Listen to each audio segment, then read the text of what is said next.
Assalamualaikum warahmatullahi wabarakatuh. Hamdan syukron lillah, amma ba'du. Sahabat ikhwan dimanapun Anda berada, semoga Allah senantiasa melimpahkan curahan rahmat dan maghfirah untuk kita semua. Amin ya Allah ya Rabbal Alamin. Yang mana di kesempatan kali ini saya akan mencoba membahas sekelumit, yaitu yang berkenaan dengan tema memandang manusia serta beraneka ragamnya. Manusia memang makhluk sempurna, yang mana perbedaan-perbedaan, baik itu ras, warna kulit, ideologi, status sosial, dan sebagainya, itu merupakan ciri-ciri yang menunjang arti dan makna kesempurnaan itu secara global. Adanya perbedaan kepentingan, timbul pula perbedaan sikap dan tingkah laku.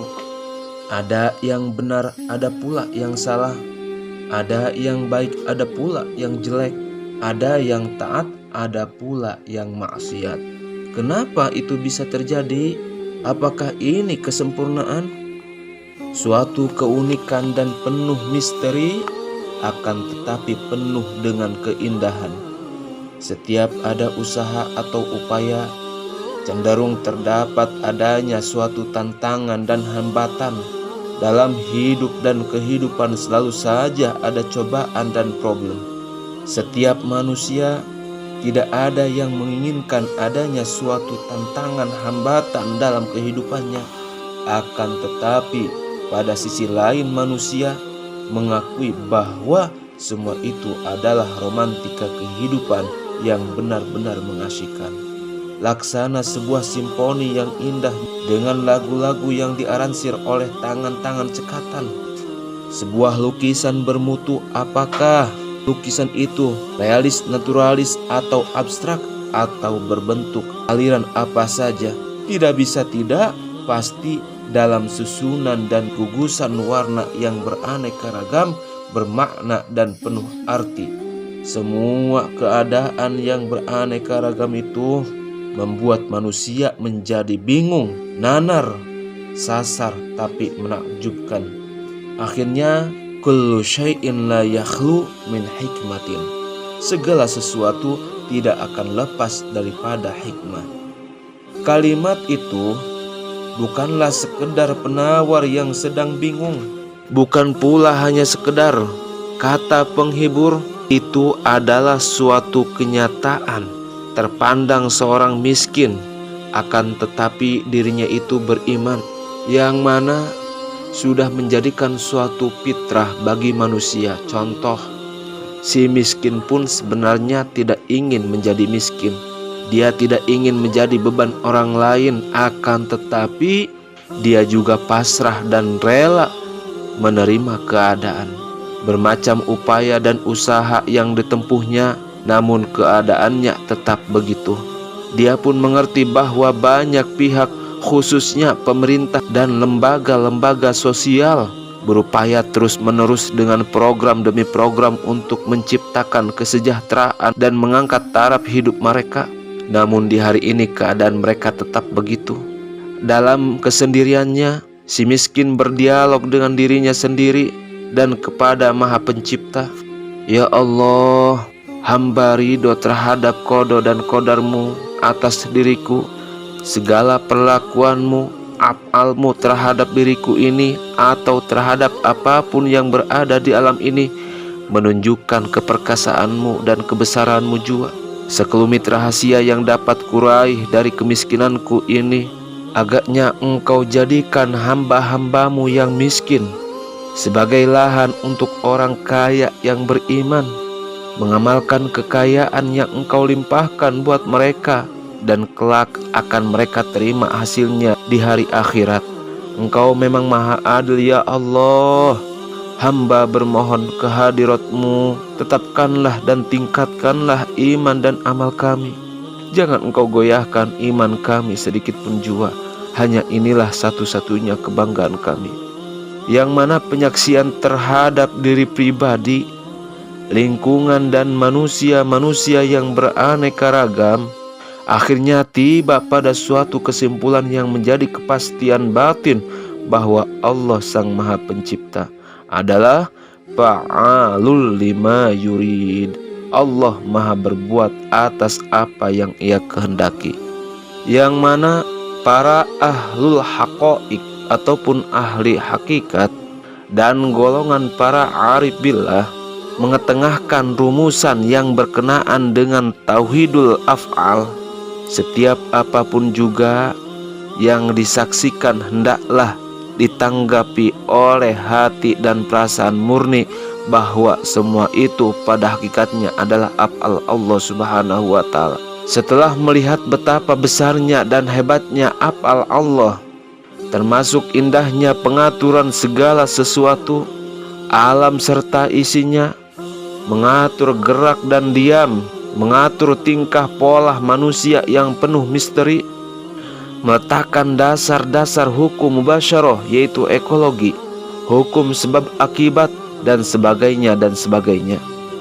Maka bagi hati orang yang beriman dan tertanam rasa yakin, terasa sekali betapa tiada artinya af'al hamba dibandingkan dengan af'al Allah Subhanahu wa Ta'ala, yang mana amat mengagumkan dengan pandangan batin yaitu pandangan musyahadah. Maka hati, perasaan dan akal pikir manusia secara jujur mengakui dalam arti hakiki hilang sirnalah, yaitu pana segala af'al hamba dan seluruh makhluk ini, yang tampak dan jelas adalah af'al Allah Subhanahu wa Ta'ala. Kesimpulan itu adalah suara batin dengan penuh kejujuran, bukan karena ujaran guru dan buku, bukan pula karena kata si arif atau waliullah. Semua guru, kitab-kitab dan ucapan-ucapan para golongan arif hanyalah penuntun dan penunjuk jalan ke arah itu. Sebagaimana Imam Ghazali di dalam kitab Minhajul Abidin menjelaskan, faminhul khairu wa syarru wan naf'u wa durru wal iman wal kufru.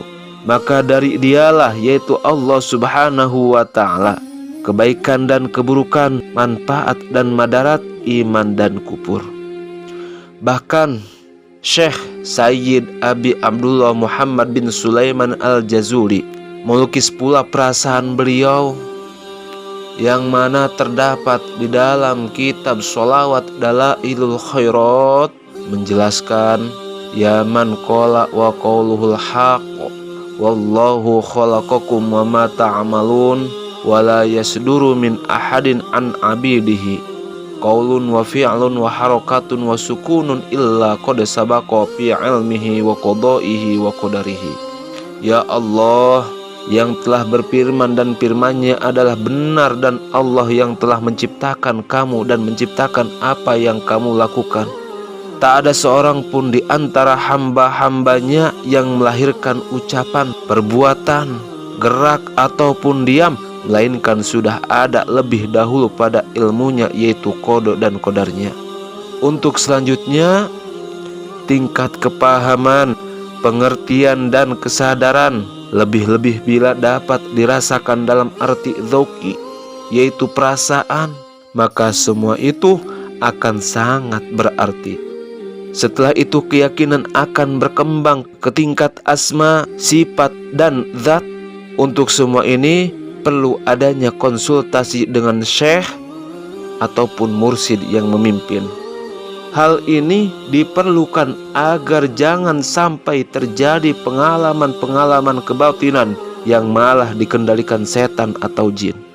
Kesimpulannya, dari uraian di atas dengan kalimat hikmat yang tercantum di dalam Al-Hikam, yang mana pada bagian ini meyakinkan kita bahwa tidak ada suatu apapun yang dapat mendindingi Allah dari pandangan batin.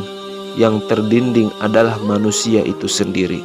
Bahkan Syekh Muhyiddin Ibnu Arabi memberikan suatu perumpamaan. Seseorang yang sedang mendayung perahu di sungai tiba-tiba melihat sebatang pohon kayu melintang. Lalu si pendayung menghentikan perahunya, padahal yang dilihatnya itu hanyalah bayangan kayu di air dan pohon-pohonan kayu di pinggir sungai. Demikianlah sekelumit uraian yang saya dapat sampaikan. Insya Allah di video selanjutnya kita akan membahas yaitu sekelumit kisah daripada Imam Hanafi pada usia belasan tahun.